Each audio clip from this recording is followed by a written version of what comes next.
Hi అండి, good morning అందరికీ. నేను మీ నారాయణ శిరీష 2981 అండి. నేనైతే చాలా బాగున్నాను. మీరందరూ కూడా బాగుండాలని మనస్ఫూర్తిగా కోరుకుంటున్నానండి. ఇది వచ్చేసి మార్నింగ్ అండి, పొద్దున్నే 5 అయింది టైము. ఇక్కడైతే గిన్నెలు అయితే తోమాలండి, బయట వేసేసాను. గిన్నెలు అయితే కడిగేసానండి. ఇక్కడ మా బాబు అయితే నిద్ర లేచాడు. పొద్దున్నే పనండి, హడావుడి, గబగబా చకచకా పని అంతా చేసేసేయాలి. మా బాబు అయితే లేచి బ్రష్ అయి చేసి స్నానం అయి చేసేసాడండి. వాడైతే స్కూల్కి రెడీ అయిపోయాడు. రెడీ అయిన తర్వాత ఇంకా పూలు అయితే కోస్తున్నాడండి. మాకైతే 2 మందార చెట్లు ఉన్నాయండి.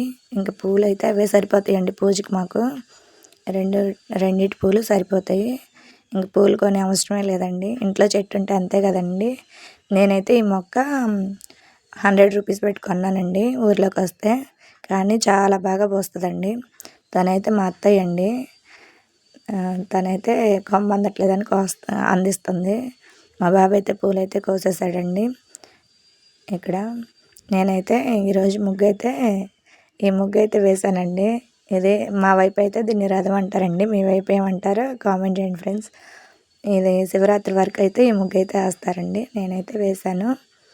ఇంకా ముగ్గు వేయడం అయిపోయిన తర్వాత అలా వీడియో తీసుకుంటూ వస్తున్నాను. మా పాప అండి, తనైతే ఇంకా స్కూల్కి రెడీ అవ్వలేదు. మా అబ్బాయి అయితే లేచిన వెంటనే బ్రష్ చేసేసి స్నానానికి వెళ్ళిపోతాడండి, రెడీ అవుతాడు. ఇక్కడైతే ఇడ్లీ పెట్టేశాను. ఎట్లా బాగా వస్తుందో చూడండి, ఉడికిన ఇడ్లీ. ఇంక మా పిల్లలు తినేసి స్కూల్కి అయితే వెళ్ళిపోయారండి. మా వారు కూడా పనికి వెళ్ళిపోయారు. నేనైతే వాళ్ళు వెళ్ళిపోయిన తర్వాత ఇంక దీపం అయితే పెట్టేశానండి. దీపం పెట్టేసి ఇంక మిగతా పనులన్నీ చేస్తున్నాను చిన్నగా. వాళ్ళ పనులన్నీ అయిపోయిన తర్వాత ఇంకా నేను నా పని అయితే చేసేసుకుంటానండి. మా పిల్లలు అయితే స్కూల్కి అయితే వెళ్ళిపోయారు. నేనైతే ఇంకా రేషన్ బియ్యం అయితే తీసుకొచ్చానండి. మా వైపు అయితే రేషన్ బియ్యం ఇస్తారు. ఇంకా రేషన్ అయితే తీసుకొచ్చాను. ఇవ్వండి రేషన్ బియ్యం. మాకైతే 4గురికి వస్తాయండి. మా అత్తయ్య వాళ్ళది సపరేటు, వాళ్ళు తీసుకొచ్చుకుంటారు. మా అయితే తీసుకొచ్చాను. ఈరోజు అయితే నాకు అసలు హెల్త్ ఏం బాగాలేదండి, వామిటింగ్స్ అయినాయి. ఇంకా బిస్కెట్ అయితే తినేసాను మధ్యాహ్నం. ఇంక సాయంత్రం అయితే మా పిల్లలు అయితే స్కూల్ నుంచి వచ్చేసారండి. వచ్చిన తర్వాత ఇంకా వాళ్ళైతే పరోటా కాల్చమని అడిగారండి, ఆకలి అవుతుందని. సరే అని చెప్పేసి ఇంకా కాలుస్తున్నాను. వాళ్ళకైతే కాల్చి ఇచ్చేసానండి. ఇంకా ఇల్లు ఊడ్చి బట్టలు అయితే మడత పెట్టానండి. బట్టలు మడత పెట్టి ఇల్లు ఊడ్చి పని చేసేసరికి సరిపోయిందండి. ఇంక తర్వాత మా పిల్లలు అయితే తినేసి హోంవర్క్లు అయితే రాస్తారండి. రాసేటప్పుడు చూపిస్తాను. ఇక్కడైతే మా అమ్మాయి అయితే అది తిప్పడానికి చూస్తుందండి, తన వల్ల అవ్వట్లేదు. హెల్ప్ చేసిద్దండి తను. ఇంకే వద్దులేమ్మా నేనే చేసుకుంటానని చెప్పి చేశాను. ఇంకా తర్వాత అయితే వంకాయ టమాటా కూర అయితే వండాలండి. వండిన తర్వాత చూపిస్తాను. పిండి వేయాలి, అట్టుపిండి ఇడ్లీ పిండి అయితే వేయాలండి. చెప్పాను కదా, మనదైతే చిన్న హోటల్ అండి. ఇంకా రోజు పొద్దున్న అయితే టిఫిన్ అయితే వేస్తానండి నేను. ఇక్కడ వచ్చేసి మా పిల్లలు హోంవర్క్ అయితే రాస్తున్నారండి. టిఫిన్ హోటల్ అంటే పెద్దగా ఏం లేదులేండి, అట్టు ఇడ్లీ వేస్తాను స్కూల్ పిల్లలకి.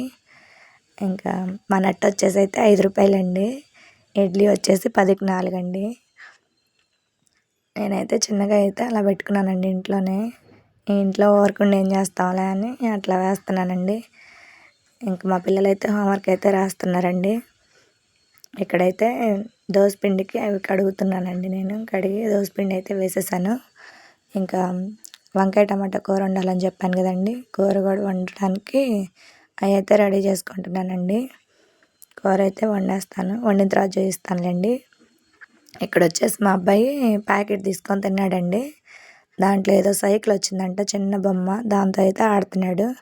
కొంతసేపు అయితే ఆడుకున్నాడులేండి. ఇక్కడైతే దోసపిండి అయితే అవుతుందండి. మా వైపు అయితే దోశ అంటారండి, మీ వైపు ఏమంటారో చెప్పండి. మా వైపు అయితే అట్టు దోశ అంటారు, మీ వైపు ఏమంటారో చెప్పండి. ఇక్కడైతే వంకాయ టమాటా కూర కూడా వండేసాను. పని అయితే అయిపోయిందండి. ఇంకా ఈ వీడియో కనుక మీకు నచ్చినట్టయితే లైక్, షేర్, సబ్స్క్రైబ్ అండి. Bye bye.